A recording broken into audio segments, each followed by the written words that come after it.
Bismillahirrahmanirrahim. Assalamualaikum warahmatullahi wabarakatuh. Perkenalkan, kami dari kelompok 8 yang beranggotakan saya Ihsan Hidayat dan rekan saya Febrianti, Aiga, Arinda, yang akan membahas tentang penjualan akuntansi zakat SAK 109. Perlakuan akuntansi zakat. Fatwa MUI nomor 8 tahun 2011 tentang amil zakat mengatur tentang hal yang terkait dengan amil zakat. Amil zakat adalah seorang atau sekelompok orang yang diangkat oleh pemerintah untuk mengelola pelaksanaan ibadah zakat, atau seorang atau sekelompok yang dibentuk oleh masyarakat untuk mengelola zakat yang disahkan oleh pemerintah.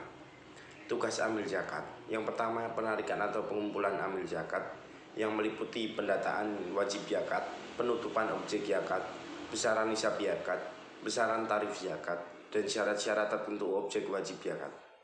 Yang kedua, pemeliharaan zakat yang meliputi inventaris harta, pemeliharaan serta pengamanan harta.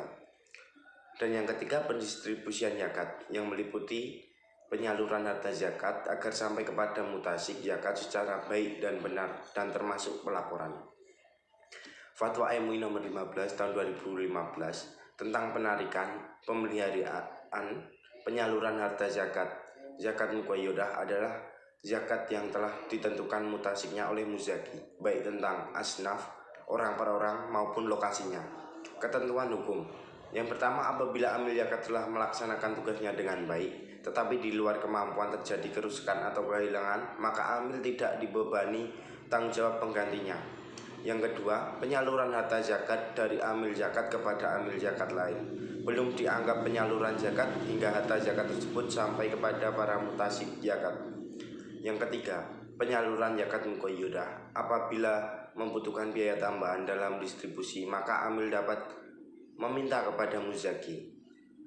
Fatwa MUI nomor 14 tahun 2011 tentang penyaluran harta zakat dalam bentuk aset kelola.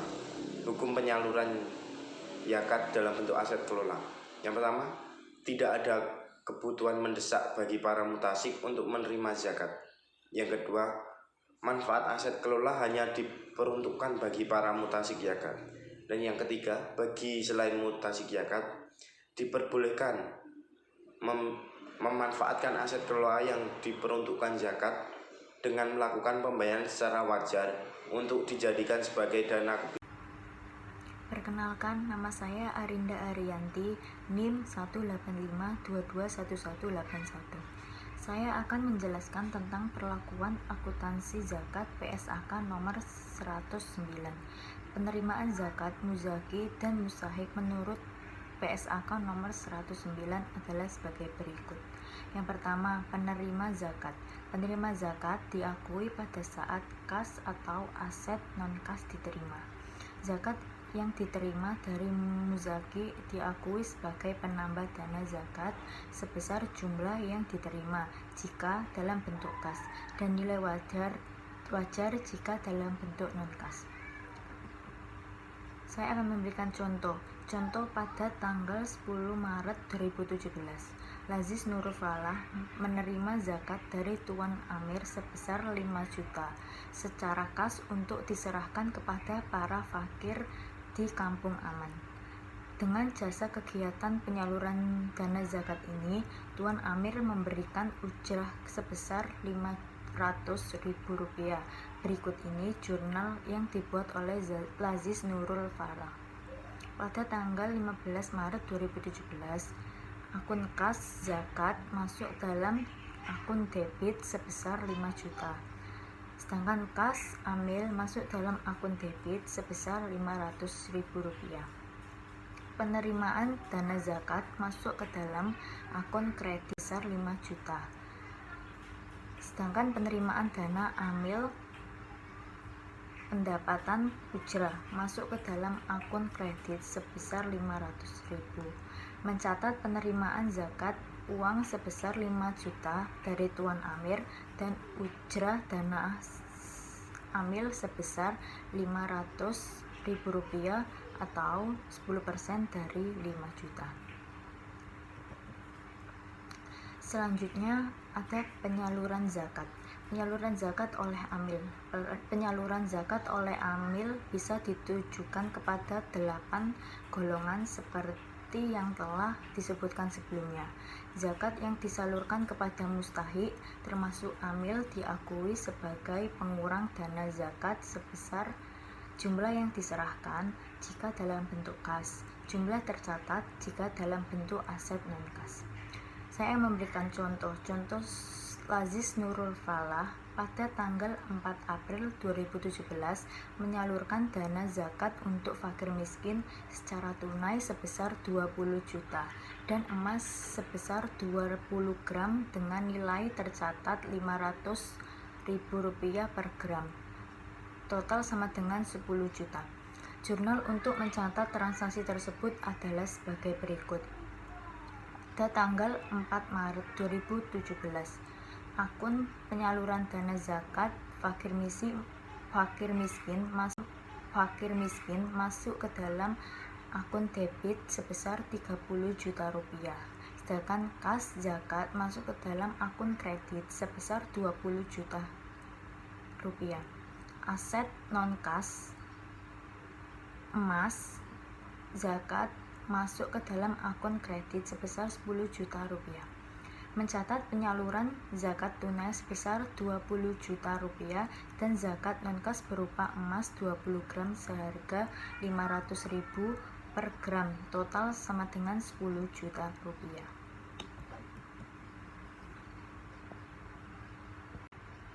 Selanjutnya, saya akan menjelaskan tentang penyaluran zakat melalui amil lain. Zakat yang disalurkan melalui amil lain tetapi belum diterima oleh mustahik non-amil, belum memenuhi pengertian zakat telah disalurkan. Amil lain tersebut tidak berhak mengambil bagian dana zakat, tetapi dapat menerima ujrah dari amil sebelumnya. Dalam keadaan tersebut, zakat yang disalurkan diakui sebagai piutang penyaluran, sedangkan bagi amil yang menerima diakui sebagai liabilitas penyaluran, piutang penyaluran secara langsung kepada mustahik nominal. Saya akan memberikan contoh sebagai berikut. Pada tanggal 1 Mei 2017, Lazis Nurul Falah menyerahkan dana zakat kepada Lazis Amanah untuk disalurkan ke mu'alaf di Papua sebesar 20 juta rupiah. Untuk tugas penyaluran dana zakat ini, Lazis Nurul Falah memberikan ujrah sebesar 1 juta rupiah. Selanjutnya, pada tanggal 20 Mei 2017, Lazis Amanah menyalurkan dana zakat kepada mu'alaf di Papua sebesar 20 juta rupiah. Amanat penyaluran zakat oleh Lazis Amanah sudah selesai dan atas penyaluran ini telah diinformasikan kepada Lazis Nurul Falah dengan disertai bukti penyaluran dana zakat. Berikut ini pencatatannya. Pada tanggal 1 Mei 2017, akun piutang penyaluran zakat Lazis Amanah masuk ke dalam akun debit sebesar 20 juta. Sedangkan kas zakat masuk ke dalam akun kredit sebesar 20 juta. Penyaluran zakat melalui amil lain Lazis Amanah sebesar 20 juta rupiah. Selanjutnya, penggunaan dana amil dan beban ujrah masuk ke dalam akun debit sebesar 1 juta rupiah. Sedangkan kas amil masuk ke dalam akun kredit sebesar 1 juta rupiah.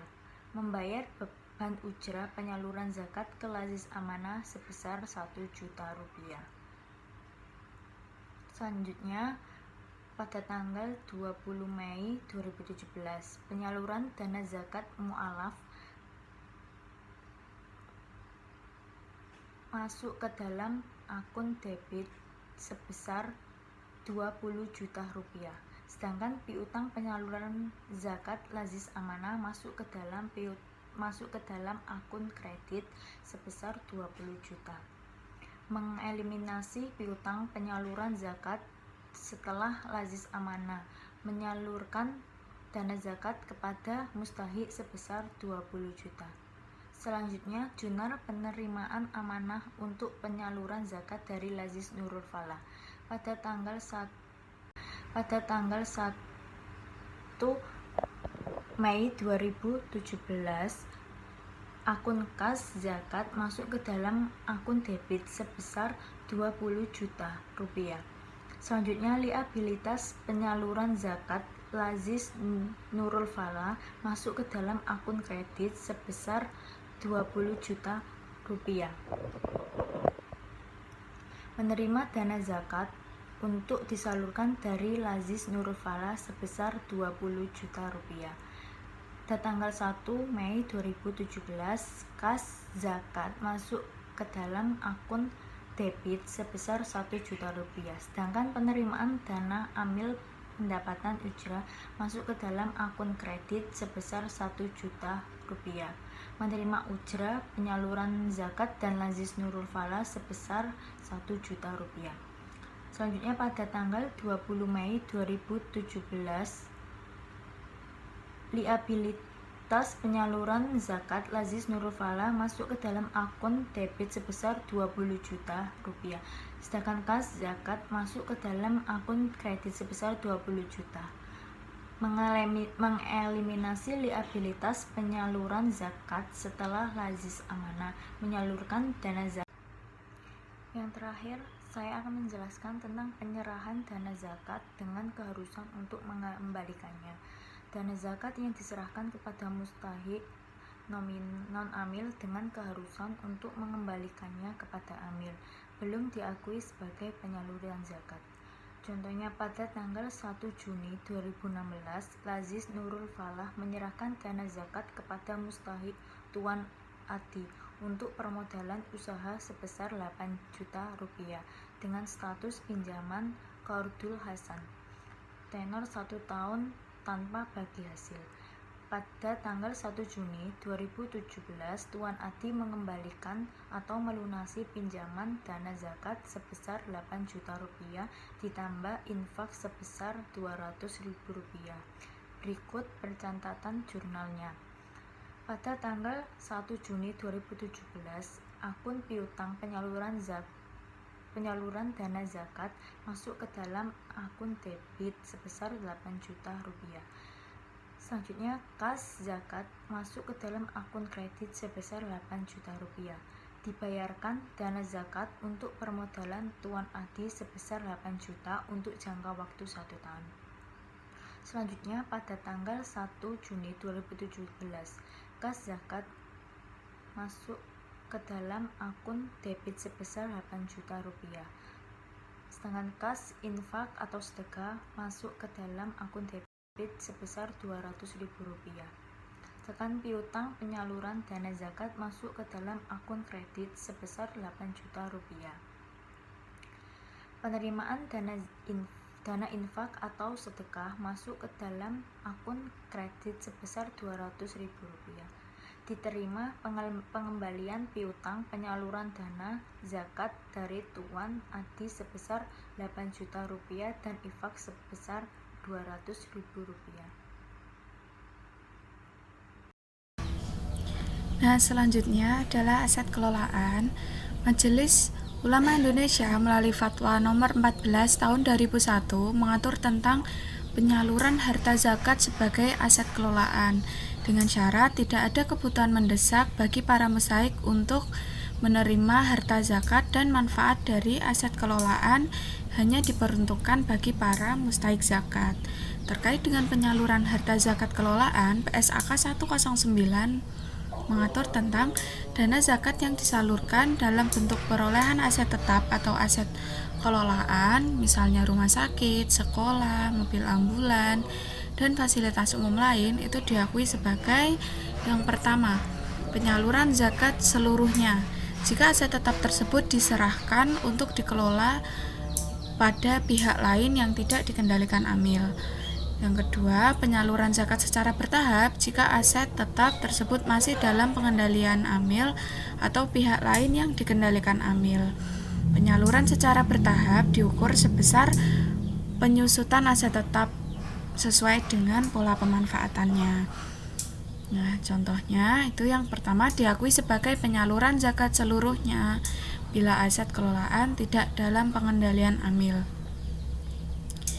yaitu tanggal 1 Mei tahun 2017, Lazis Nurfalah membeli aset tetap berupa mobil untuk tujuan penyaluran dana zakat yang diserahkan kepada pengelola yang tidak dikendalikan oleh Amil atau kantong duafa itu sebesar 240 juta.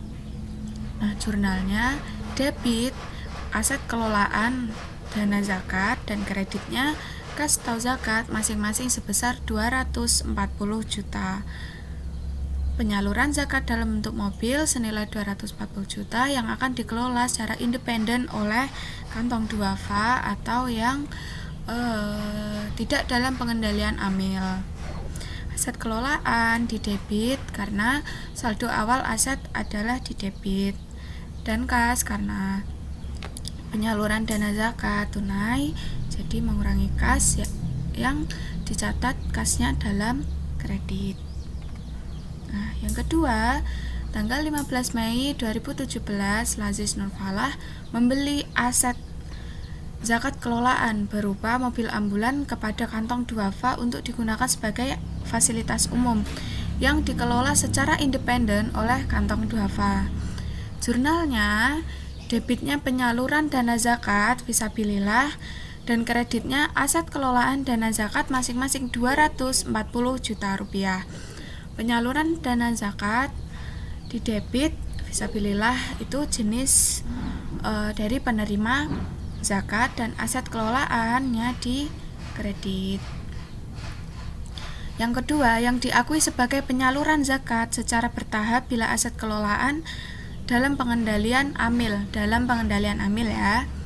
Itu jika aset tersebut masih dalam pengendalian Amil atau pihak lain yang dikendalikan Amil, maka penyaluran zakat dilakukan secara bertahap. Penyaluran secara bertahap diukur sebesar penyusutan aset tetap sesuai dengan pola pemanfaatannya. Soalnya yang pertama adalah tanggal 1 Mei 2017, Lazis Nurfalah membeli aset tetap dengan kas zakat sebesar 240 juta yang akan digunakan sebagai fasilitas umum, dan mobil tersebut masih dikendalikan Amil Lazis Nurfalah, dikendalikan oleh Amil ya. Contoh, beban penyusutan atas aset zakat kelolaan tahun 2017 adalah 16 juta rupiah dengan jurnal, yaitu tanggal 1. Aset kelolaan dana zakat itu didebit dan kreditnya adalah kas atau zakat masing-masing sebesar 240 juta rupiah. Pembelian kendaraan untuk dikelola sebagai usaha penyewaan oleh Lazis Nurfalah sebesar 240 juta rupiah. Nah, seperti yang di awal tadi, aset kelolaan saldo awalnya di debit, kasnya di kredit. Nah, lalu tanggal 31 penyaluran dana zakat fisabilillah itu beban penyusutan aset kelolaan di debit dan kreditnya adalah akumulasi penyusutan atau aset pengelolaan mobil dana zakat sebesar masing-masing 16 juta rupiah. Pembelian bertahap dana zakat atas aset kelolaan yang dikendalikan oleh Lazis Nurfalah itu sebesar 16 juta rupiah. Nah, akun akumulasi penyusutan aset kelolaan yang akan dilaporkan pada laporan perubahan aset kelolaan itu sebagai pengurang dari aset kelolaan. Kemudian ada laporan keuangan Amil. Nah, laporan keuangan Amil ini telah diatur dalam PSAK 101 tahun 2016. Nah, yang menyatakan bahwa komponen laporan keuangan Amil yang lengkap itu terdiri atas yang pertama, adanya laporan posisi keuangan, yang kedua, adanya laporan perubahan dana, yang ketiga, adanya laporan perubahan aset kelolaan, yang keempat, laporan arus kas, dan yang kelima, adanya catatan atas laporan keuangan.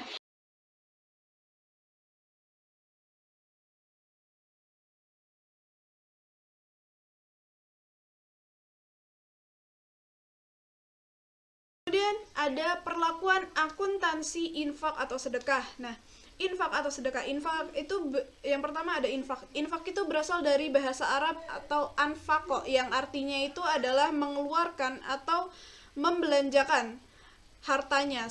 Secara istilah umumnya, infak itu dapat dikatakan setiap pengeluaran harta baik yang bertujuan yang baik maupun yang buruk. Nah, infak ini memiliki beberapa jenis. Yang pertama ada infak yang hukumnya wajib seperti zakat, nazar, atau kafarat. Lalu yang kedua itu infak yang bersifat sukarela seperti wakaf. Lalu yang kedua ada sedekah. Sedekah itu berasal dari bahasa Arab yaitu sodako. Nah, yang sodakoh yang artinya itu benar atau jujur. Nah, sedekah juga dapat diartikan sebagai amalan yang dapat membenarkan keimanannya. Sedekah memiliki sifat yang sukarela. Kemudian ada tata cara berinfak atau bersedekah. Yang pertama, ada tidak mengungkit-ungkit pemberian kepada orang lain. Yang kedua, tidak menyakiti hati penerima infak atau sedekahnya. Lalu yang ketiga, menyembunyikan ketika berinfak atau bersedekah. Jadi ketika kita berinfak atau bersedekah itu tidak boleh orang lain tahu gitu. Lebih baik disembunyikan. Kemudian ada memberi yang baik-baik. Memberi yang baik-baik ini adalah pemberian yang diberikan itu harus didapat dari sesuatu yang baik dan nantinya berguna untuk sesuatu yang baik juga gitu. Lalu yang terakhir adalah berinfak di waktu yang lapang atau sempit gitu. Nah, perlakuan akuntansi untuk infak dan sedekah. Nah, pengakuan dan pengukuran penerimaan infak dan sedekah. Pengakuan awalnya, apabila dana yang diterima dalam bentuk kas, maka yang dicatat itu sebesar kasnya, sebesar dana kas yang diterima. Tetapi jika yang diterima itu dana yang non-kas, itu berarti nanti yang dicatat itu adalah senilai nilai wajar dari dana yang non-kas ini. Gitu. Contohnya, pada tanggal 5 Januari, Las Amanah menerima infak sedekah berupa dana tunai sebesar 20 juta dan emas seberat 10 gram dengan nilai wajarnya itu adalah 550.000 per gramnya. Maka jumlah nilai wajar dari emas tersebut itu adalah 5.500.000 rupiah. Amil mendapatkan bagian sebesar 10%. Sehingga yang didapatkan adalah 2.550.000. Kenapa 2.550.000? Itu merupakan tambahan atau penjumlahan dari dana yang diterima sebesar 20 juta ditambah dengan dana yang emasnya yaitu 25.500.000 dikalikan dengan 10% hingga hasilnya adalah 2.550.000. Jurnalnya pada tanggal 5 Januari, keterangannya itu adalah kas. Kas itu didebit sebesar 20 juta, kemudian ada aset non-kas, itu 5.500.000, itu didebit, kemudian yang dikreditnya adalah penerimaan dana infak atau sedekah. Jadinya di debit. Kas bertambah di debit, aset non-kas di debit, dan penerimaan dana infak atau sedekah itu dikredit sebesar 25.500.000. Setelah itu ada penyaluran dana infak atau sedekah, karena kan setelah masuk kan harus disalurkan. Nah, di tanggal 5 itu ada penyaluran dana infak atau sedekah itu didebit sebesar 2.550.000 sebesar bagian dari amil. Nah, yang dikredit itu adalah kas infak atau sedekah. Kenapa? Karena kan penyaluran dana sehingga kasnya berkurang, jadinya kasnya dikredit sedangkan penyalurannya di debit.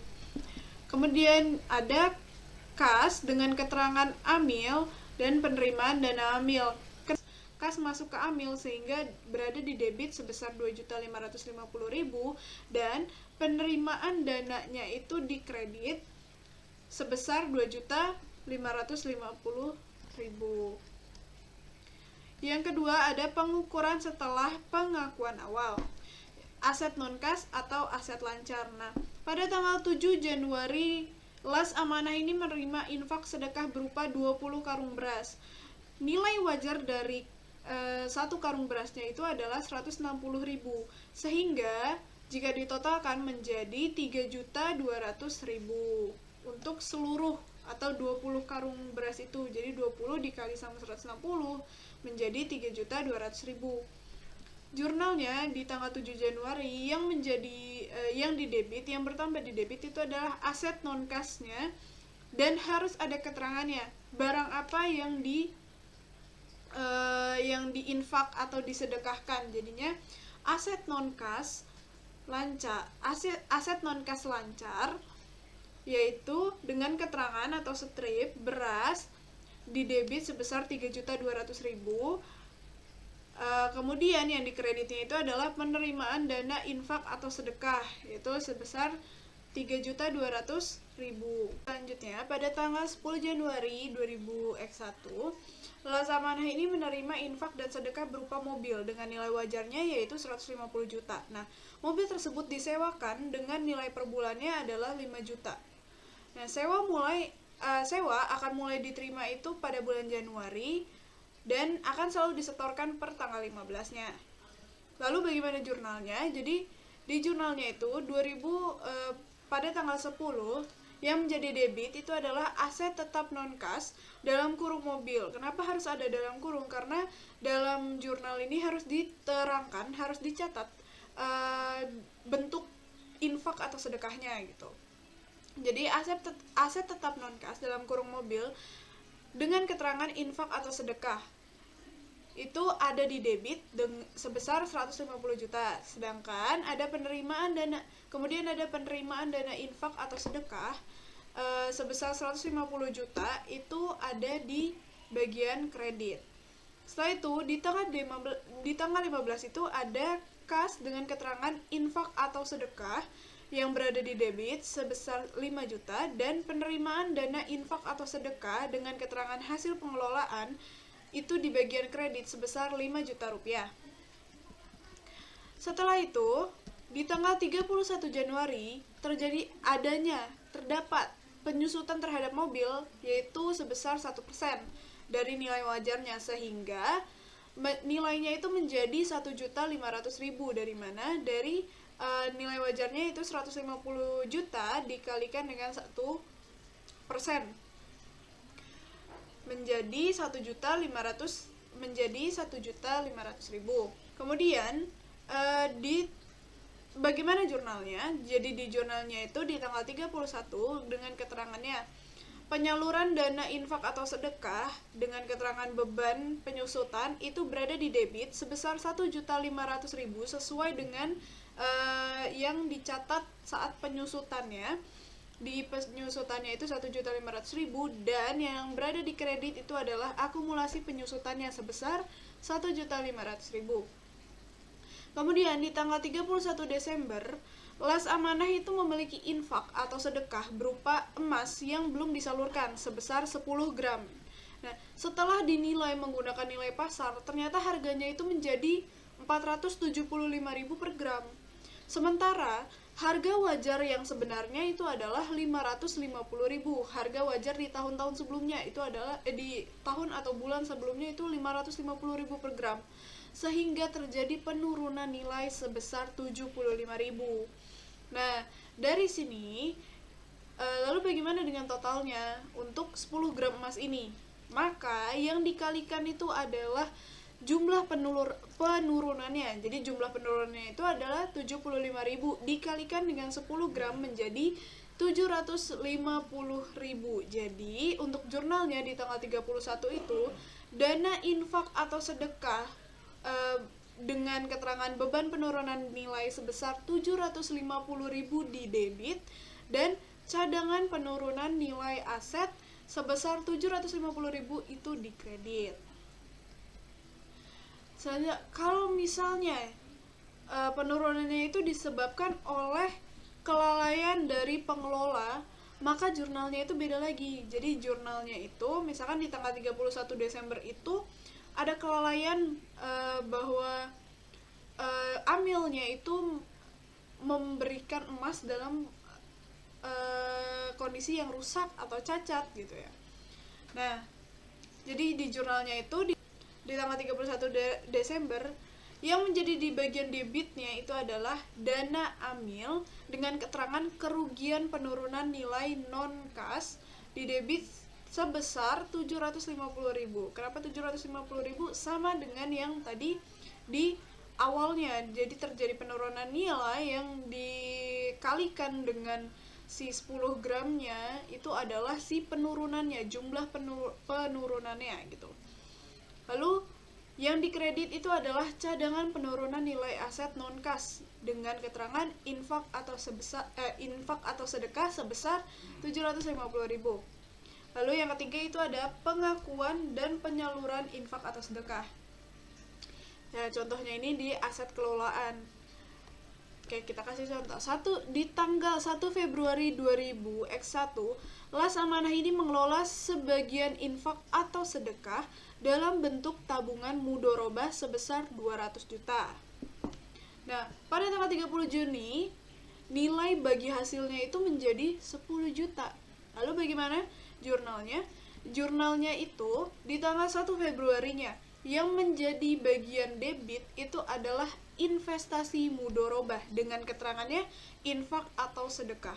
Jadi keterangan itu wajib dicantumkan. Jadi investasi mudorobah strip infak atau sedekah di debit sebesar 200 juta rupiah. Kemudian di kreditnya itu ada kas dengan keterangan infak atau sedekah.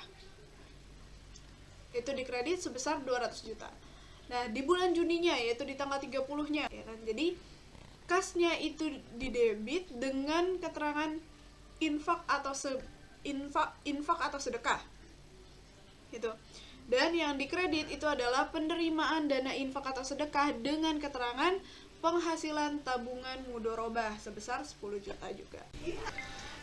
Jadi di tanggal 4 Maret 2000X1 itu Las Amanah ini menyalurkan dana infak atau sedekah sebesar 5 juta dan emas sebanyak 10 gram dengan nilai wajarnya itu 550.000.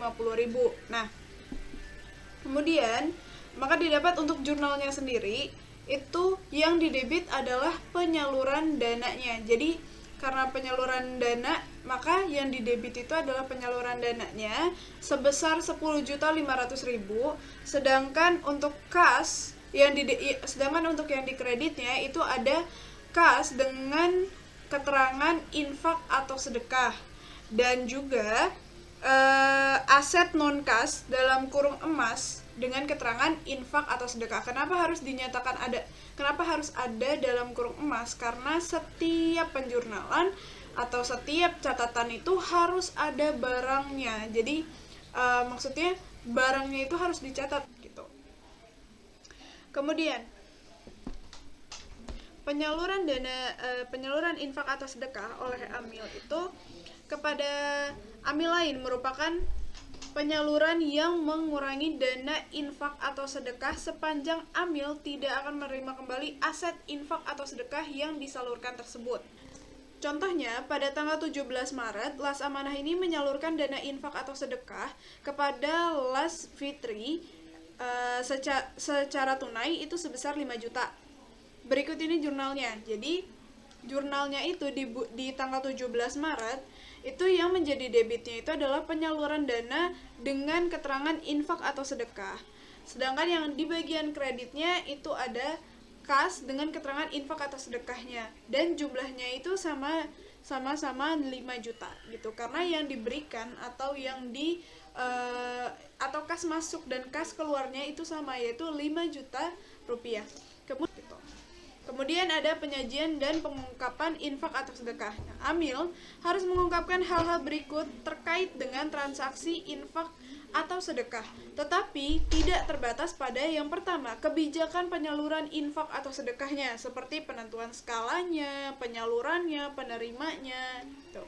Yang kedua, kebijakan pembagian antara dana amil dan dana non-amil atas penerimaan infak atau sedekah, seperti persentase pembagiannya, alasannya, konsistensi kebijakannya.